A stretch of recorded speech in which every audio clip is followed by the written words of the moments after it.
सूबाई वज़ीर बल्दियात सैयद नासिर हुसैन शाह सखर जे पहिरीं इंजीनियरिंग यूनिवर्सिटी जे कैंपस जो इफ्तिताह करे छॾियो। रोड़ी में Dawood university of engineering and technology क़ाइमु थियण सां नौजवाननि खे आला तालीम हासिल करण में मदद मिलंदी। नौजवान पंहिंजे शहर में ई इंजीनियरिंग ऐं टेक्नोलॉजी जी तालीम हासिल करे सघंदा। चेयरमैन ज़िली काउंसिल सैयद कुमैल हैदर शाह जे कोशिश सां थोरे वक़्त में दाऊद इंजीनियरिंग यूनिवर्सिटी जो क़याम मुमकिन थी वियो आहे। Vice chancellor Dawood university doctor professor Samreen Hussain Ibrat news सां ॻाल्हाईंदे चयो त आज के प्रोग्राम के लिए मुझे सबसे ज़्यादा खुशी इस बात की है कि मैं कराची की पहली यूनिवर्सिटी का कोई एक कैंपस अपर नॉर्थ लेकर आने की कोशिश की। और ये कैंपस नहीं है, सेंटर है, और इसका बेसिक मकसद सिर्फ पढ़ाई या तालीम की ही वो नहीं है फराहमी, बल्कि हम चाह रहे हैं कि यहाँ से एंटरप्रेन्योर्स को हम डेवलप करें और जो हमारी इंडस्ट्री के साथ गैप है उसको हम ब्रिज करें। और यहाँ की जो प्रोडक्ट है शक्कर की अपनी, लोग डेट सी को समझते हैं, बट कि मैंने जो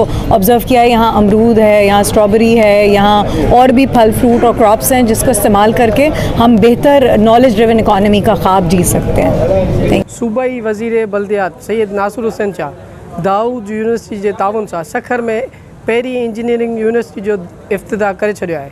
कैमरा टीम सां गॾु अदनान शेख, इबरत न्यूज़ सखर।